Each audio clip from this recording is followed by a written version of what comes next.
ओम शांति। मीठे बाबा की आज मधुर महावाक्य साकार मुरली सुनेंगे 3/12/2022 की। बाबा आज समझा रहे हैं कि बच्चे बाप के द्वारा जो नई नई ज्ञान की पॉइंट मिलती है उसे तुरंत अमल में लाना चाहिए, सर्विस में लग जाना चाहिए। पात्र देख करके बाबा ने कहा ज्ञान देना है। एक अर्जुन को ज्ञान नहीं दिया। ऐसे कहावत है कि एक अर्जुन को ज्ञान दिया, शास्त्रों में है ना। तो बाबा ने कहा वो तो बाबा ने अनेकों को दिया है ना, एक की सदगति नहीं किया है ना। ज्ञान अर्जन करने वाले अर्जुन अनेक हैं। और साथ ही बाबा ने कहा कि ज्ञान और योग के द्वारा हर परिस्थितियों पर आप बच्चों को विजय प्राप्त करनी है, पावन बनने के लिए और विकर्म विनाश करने के लिए एक याद के सिवाय दूसरा कोई उपाय नहीं है। तो बाबा ने कहा आप जागे हो तो आपका कर्तव्य क्या है? औरों को जगाना। तो अभी हम सुनते हैं विस्तार से आज के महावाक्य को। आज की मुरली का सार। मीठे बाबा कहते हैं, मीठे बच्चे, अब कलयुग की रात पूरी हो रही है। नव युग बनाने वाला बाबा आया है, इसलिए तुम जागो। बाप की याद से अपने विकर्म विनाश करो। मुरली में 2 प्रश्न आया है। पहला प्रश्न है, जिन बच्चों की बुद्धि सतो प्रधान बनती जाती है उनकी निशानी क्या होगी? आज हम बाबा के पास क्यों आए हैं? हम सतो प्रधान बनने के लिए आए हैं, पुरुषार्थ कर रहे हैं ना। तो उसकी निशानी क्या है कि हम सतो प्रधान हम बनते जा रहे हैं? उत्तर है, उन्हें दूसरों को आप समान बनाने के ख्याल आते रहेंगे। वह अपना और दूसरों का कल्याण करने की युक्तियां रचते रहेंगे। दिन और रात इस ईश्वरी सर्विस में लगे रहेंगे। अब दूसरा प्रश्न है, तुम बच्चों को बड़ी से बड़ी कौन सी कारोबार मिली हुई है? बहुत बड़ी कारोबार हमें मिली है, कौन सी है? उत्तर है, सारी दुनिया को बाप का परिचय देने की कारोबार बहुत बड़ी है। बाबा कहते हैं ना, कोई भी आत्मा बाप के परिचय के बिना ना रह जाए। हर आत्मा को, विश्व की हर धर्म की आत्माओं को कोने कोने में जाकर के भगवान के आने का संदेश देना है। दिन रात चिंतन चलता रहे कि कैसे किसको समझाएं। शंख ध्वनि करनी है। कौन सी शंख ध्वनि? ज्ञान का शंखनाद करना है। गीत बजा ही, जाग सजनिया जाग नव युग आया। ओम शांति। बाबा पूछते हैं, क्वेश्चन मार्क है, यह किसने जगाया? सजनी कहने वाला कौन है? हम जानते हैं, हमें पता है कि बेहद के आत्माओं का सच्चा साजन परमात्मा ने जगाया और वही सजनी कहते हैं। बच्चे समझते हैं बेहद का बाप एक है जिसका असली नाम शिव है। बाकी जो अनेक नाम रखे हैं वो सब भक्ति मार्ग के नाम हैं। राइट नाम एक शिव है। जयंती भी मनाते हैं ना, वह हो गई परमात्मा जयंती। गाते भी हैं निराकार शिव जयंती। आत्मा को जब शरीर मिलता है तब उस शरीर का नाम पड़ता है, और शिव तो आत्मा का ही नाम है। उस ज्योति बिंदु का नाम ही क्या है? शिव है। उसको कहा जाता है सुप्रीम सोल, परम आत्मा। सोल का नाम क्या है? बाबा ने बताया, शिव। गाया भी जाता है शिव जयंती। आत्मा की जयंती नहीं कहेंगे। गीता का भगवान तो निराकार शिव है। श्री कृष्ण तो शरीर का नाम है, देहधारी है ना। यह तो शिव बाबा ही आकर आत्मा रूपी सजनियों को जगाते हैं और आकर अपनी पहचान देते हैं कि मैं आया हूँ। अपने आने का संदेश देते हैं और बताते हैं नई दुनिया बनाने के लिए आया हूँ। अब माँ में कम याद करो। अभी तक तो अनेकों को याद किया और आकर कहते अब एक मुझे याद करो। माया पर जीत पानी है, 5 विकारों पर जीत पानी है। बाबा को कहते भी हैं पतित पावन। एक महिमा क्या है भगवान की? पतित पावन। देवताएं जो पावन थे अभी वह पतित बन गए हैं। पुनः जन्म लेते हुए, सतयुग से सीढ़ी उतरते हुए वही आदि की आत्माएं, देव आत्माएं क्या बन गए? अभी पतित तमो प्रधान बन गए हैं। और वही अभी सभी पुकार रहे हैं कि हे पतित पावन आओ और आकर हमें लिबरेट करो। किससे छुड़ाने की बात है? रावण, माया रावण से अथवा शैतान से।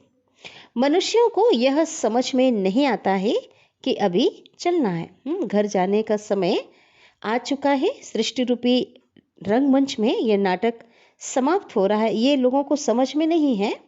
नवयुग सतयुग अब आया कि आया। गीत में भी कहते हैं ना, नवयुग वह है पवित्र दुनिया। बाप आते ही है पतित से पावन बनाने के लिए।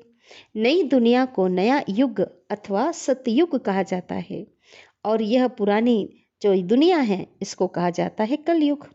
इस समय सभी कुंभकर्ण की अज्ञान की नींद में सोए हुए हैं, है ना। स्वयं को भूल चुके हैं, परमात्मा को भूल गए हैं, उस घर को भूल गए हैं, अपने श्रेष्ठ कर्तव्य को भूल गए हैं, तो सभी सोए हुए हैं। तो उनको आकर के बाप जगाते हैं। माया ने अज्ञान के अंधकार की रात में सबको सुला दिया है। अब शिव बाबा कहते हैं, बच्चे कुंभकर्ण की अज्ञान के नींद से जागो। अभी इस पुरानी दुनिया का अंत है, मौत भी सामने खड़ा है ना। आज किसी की भी कोई गारंटी नहीं है, अकाले मृत्यु का समय चल रहा है। कभी भी किसी भी घड़ी किसी का भी अंत समय आ सकता है। इसलिए बाबा ने कहा सामने खड़ा है ना। दुनिया का भी विनाश करीब है और आत्माओं की भी कोई गारंटी नहीं है। अब रात पूरी होती है, कलयुगी रात पूरी होती है और सतयुगी दिन आना है। इसलिए तुम जागो। तुम समझते हो शिव बाबा आया हुआ है, हम भी घोर अंधियारे में सोए पड़े थे। अब बाबा आया है रात को दिन बनाने, कलयुग को सतयुग बनाने आया है। बाबा कहते हैं मैं तुम्हारे लिए दिन अर्थात नवयुग बनाने आया हूँ।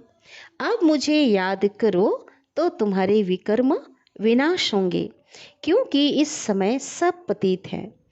सब कहते हैं हमको इस रावण से लिबरेट करो, छुड़ाओ। यह कोई समझते नहीं है कि शैतान का राज्य कब से शुरू हुआ। सबसे बड़ा शैतान पूरी सृष्टि में उस शैतान का राज्य है। हाँ, ये किसी को समझ नहीं है कि वो कब से शुरू हुआ। हम बच्चे जानते हैं कब से शुरू हुआ, द्वापर युग से उस शैतान का राज्य प्रारंभ हुआ। बाबा आकर के रावण के चंबे से छुड़ाते हैं। कैसे छुड़ाते हैं पूछ रहे हैं बाबा। यह तो बाप ही जब आए तब आकर सुनाए, तब फिर अनुभव से हम किसको समझा सकें। सबको नीचे उतरते उतरते पतित बनना ही है। बाबा कहते ये तो खेल ऐसा बना है ना गिरने का, है ना। तो मुझे पतित पावन को भी आना ही है संगम पर। दुनिया के मनुष्य तो घोर अंधियारे में हैं। समझते हैं कलयुग की आयु लाखों वर्ष बढ़ी है। क्यों ऐसा कहते हैं? क्योंकि शास्त्रों में ऐसा उल्टा लिख दिया है। अब दैवी युग की स्थापना होनी है। दोजक माना नरक को बहिष्ठ अर्थात स्वर्ग बनाने वाला बाप एक ही शिव बाबा है।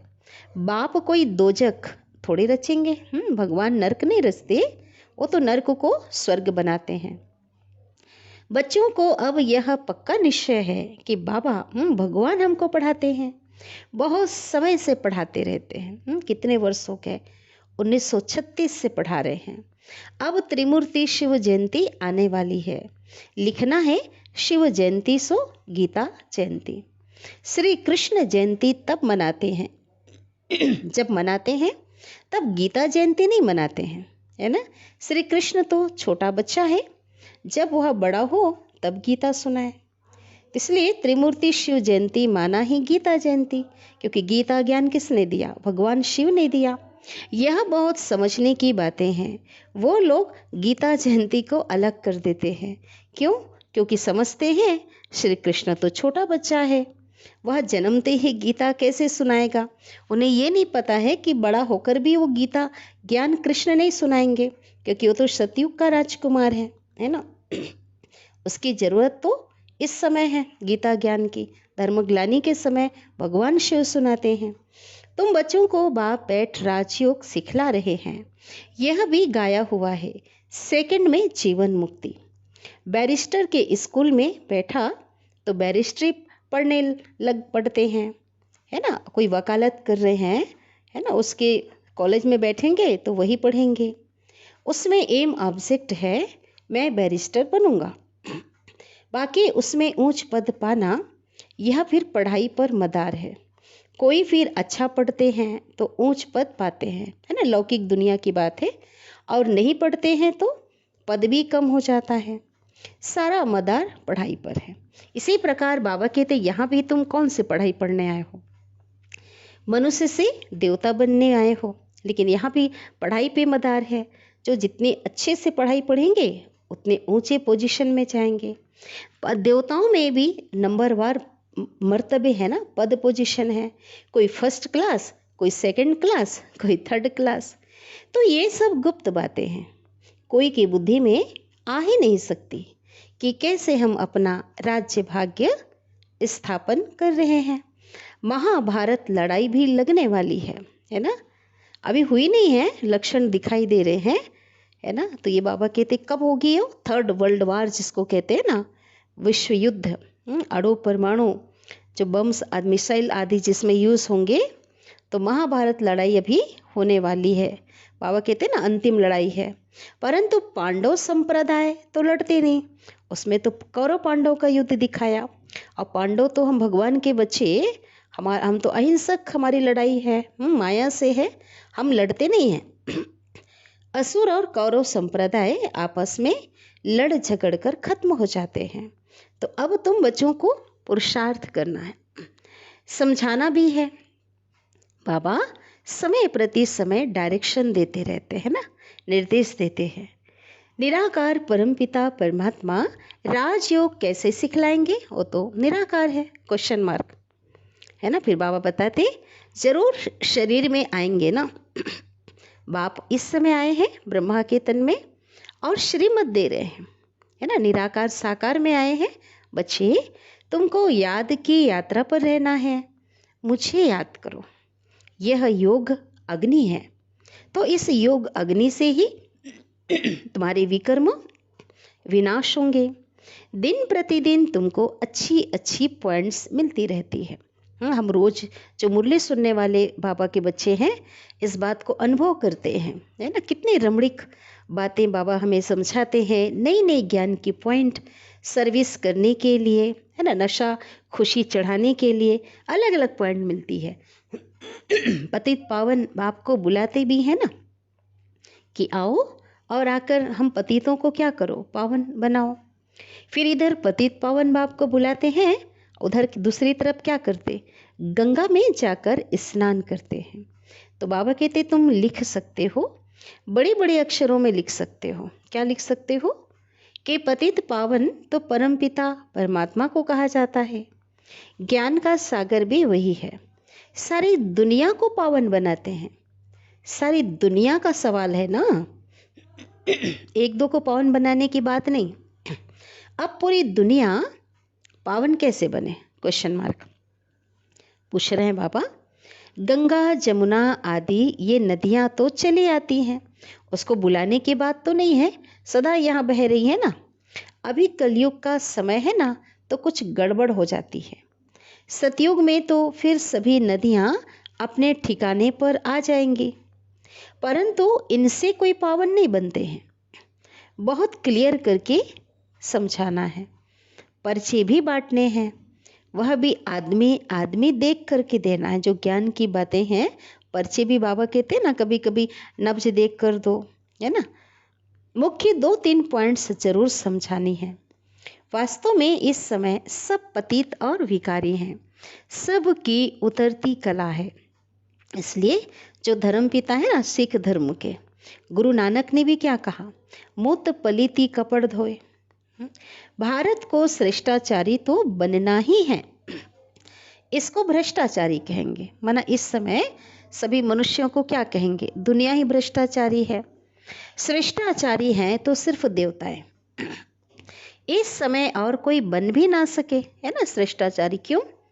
क्योंकि माया का राज्य है ना। हाँ, बाकी भक्ति जो करते हैं ना, तो भक्ति से भी अल्पकाल का सुख मिलता है। यहाँ रचना भी कोई योग बल से नहीं होती। इस कलयुग में जो भी पैदाइश होती है वो काम विकार से, है ना, विष से पैदाइश होती है।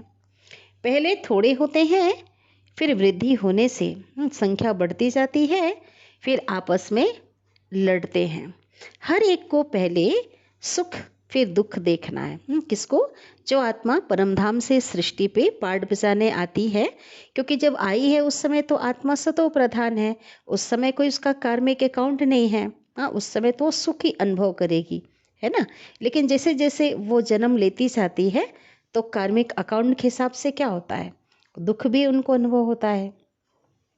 यह मनुष्यों की बात है। सतयुग में मनुष्य सुखी है तो जानवर आदि सब सुखी रहते हैं। तो बाबा समझाते हैं ऐसे ऐसे लिखो, औरों को समझाने के लिए। त्रिमूर्ति शिव जयंती सो श्रीमद् भागवत गीता जयंती।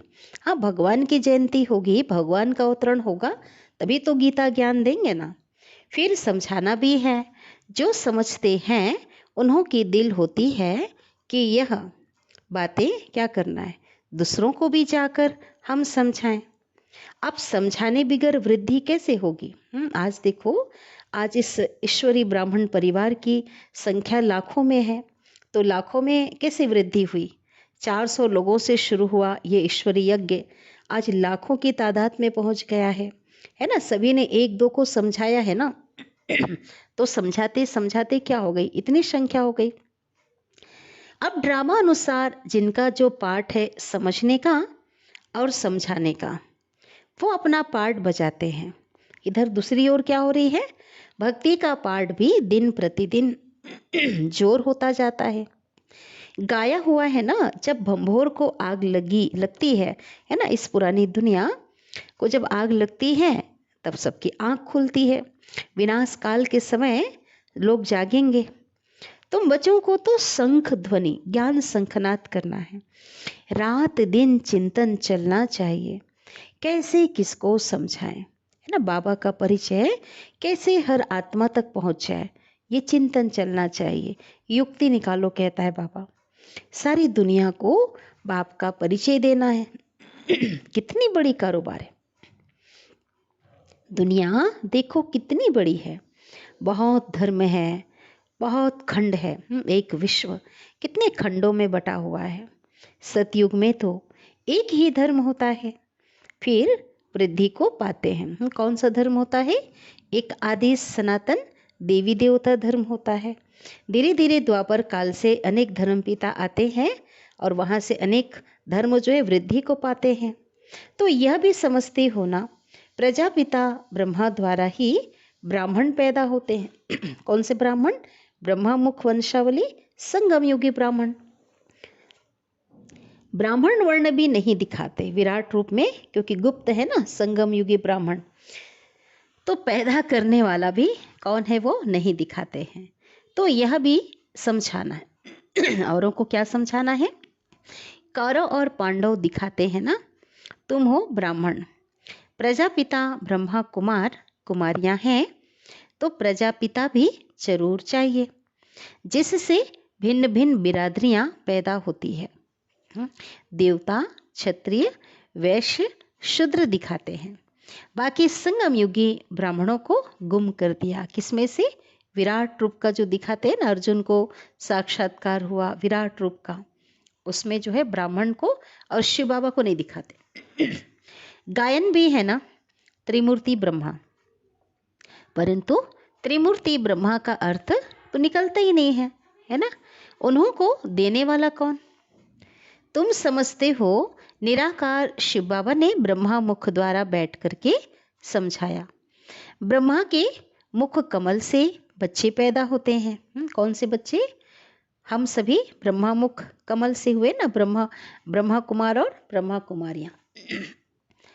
जब तुमको सुनाए तब ब्रह्मा भी सुने।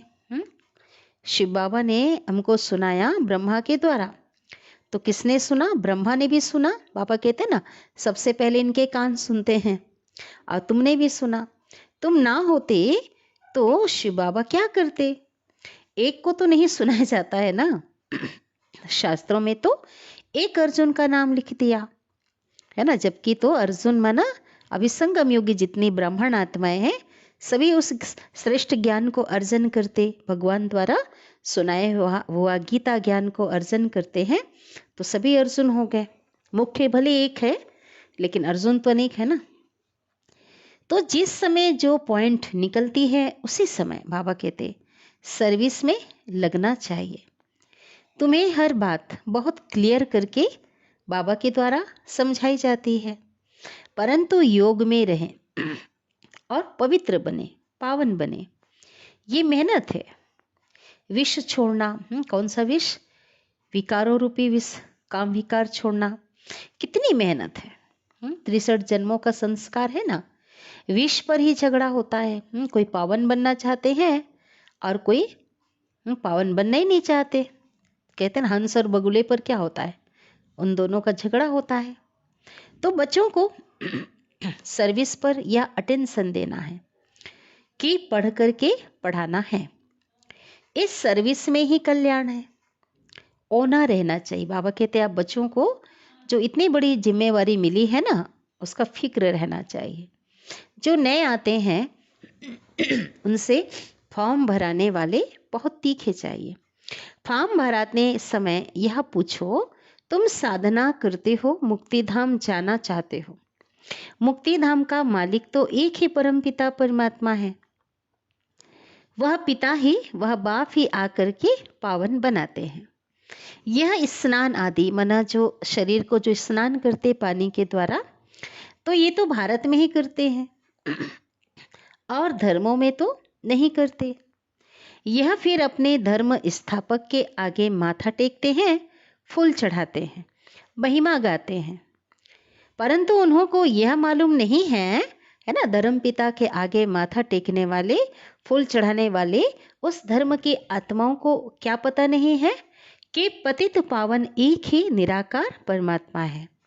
अभी देखो क्रिसमस में क्राइस्ट का कितना मनाते हैं, फिर भी गॉड फादर को याद करते हैं, कहते हैं वो गॉड फादर, उनको पुकारते हैं।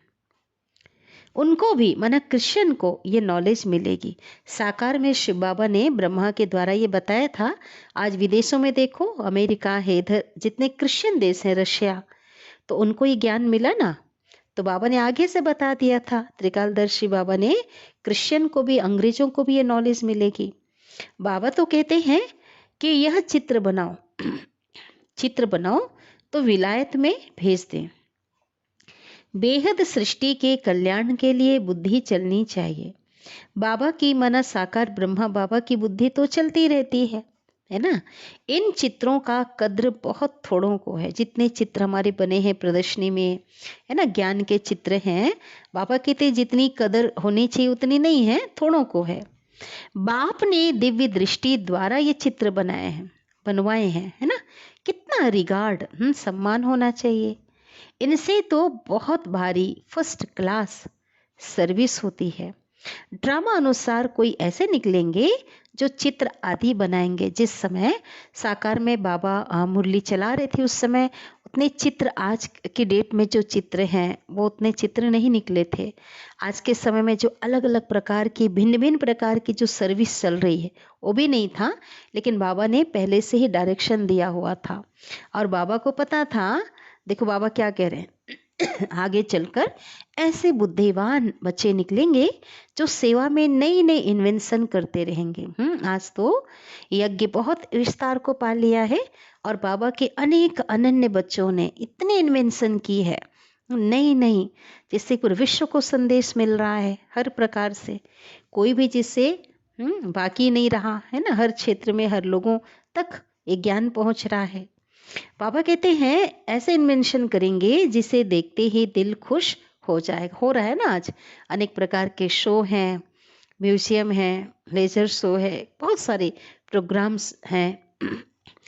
अंग्रेजी तो सब तरफ फैली हुई है, भाषाएं तो कितने ढेर हैं।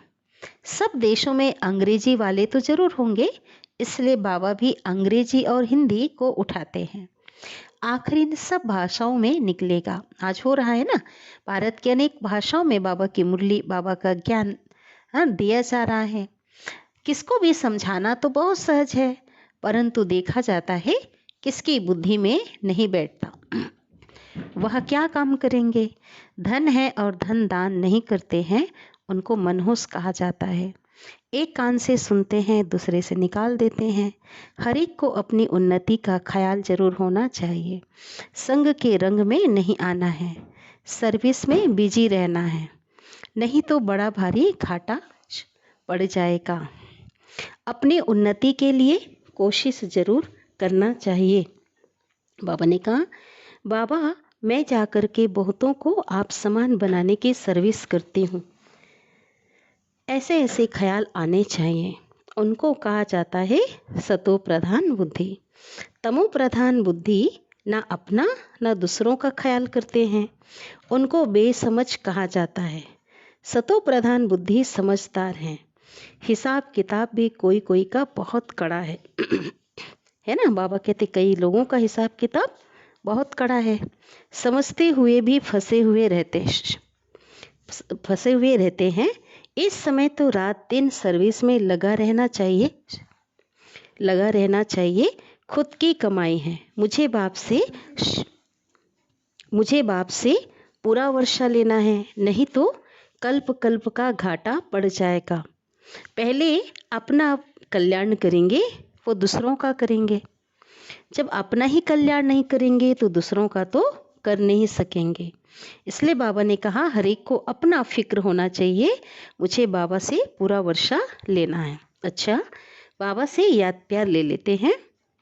बाबा की ओर से मीठे मीठे सिकिलधे बच्चों प्रति माता पिता बाप दादा का याद प्यार और गुड मॉर्निंग।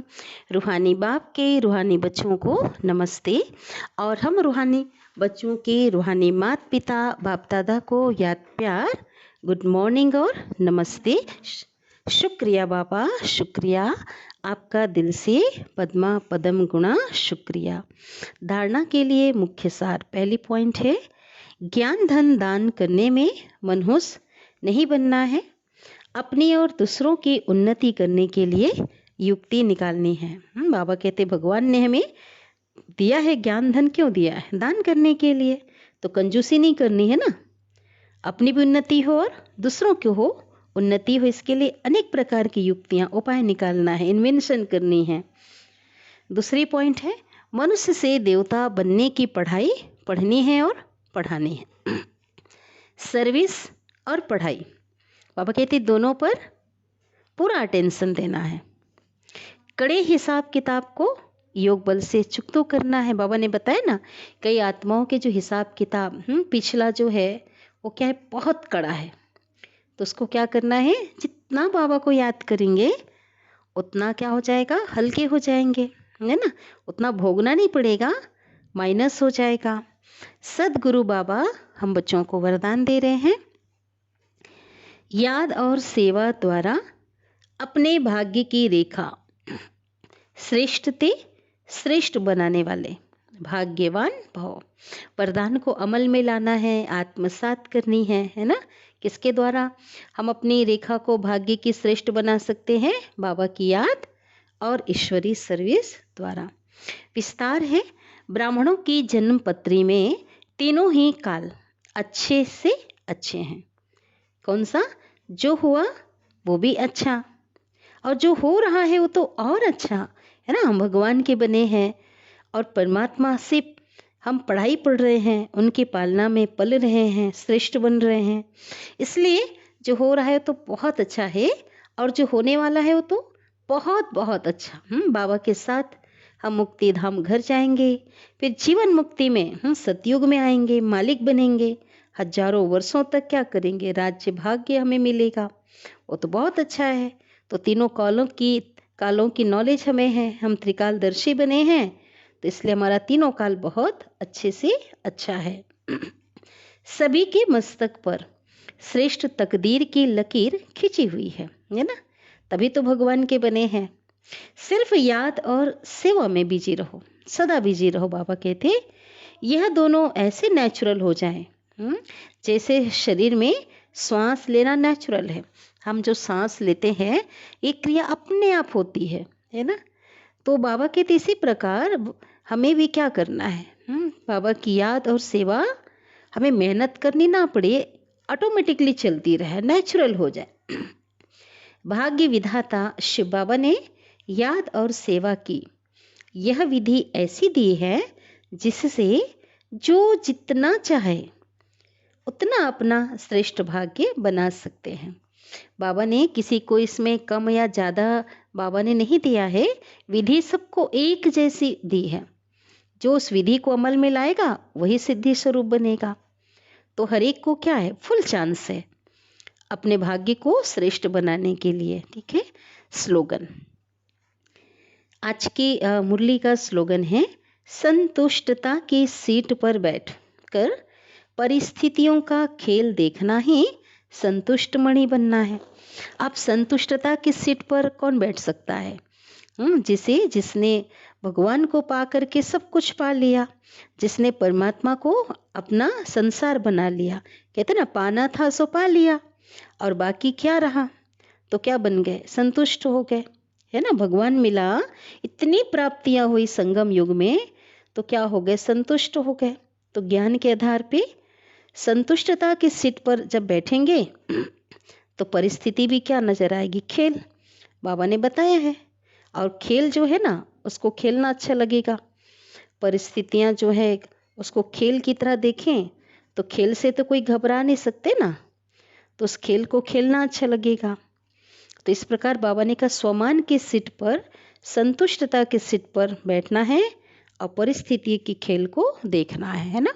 क्योंकि मेरा तो आकल्याण हो ही नहीं सकता, जो होगा वरदान और स्लोगन में दोनों में, है ना, मिलता जुलता होता है, कनेक्शन होता है। अक्सर आप देखेंगे वरदान और स्लोगन में बहुत गहरा कनेक्शन होता है ना। जब मेरा हर काल अच्छा है, तीनों काल अच्छा है, तो मुझे चिंता की बात नहीं है ना।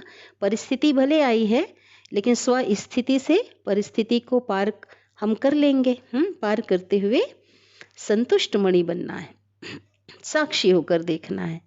अच्छा, ओम शांति।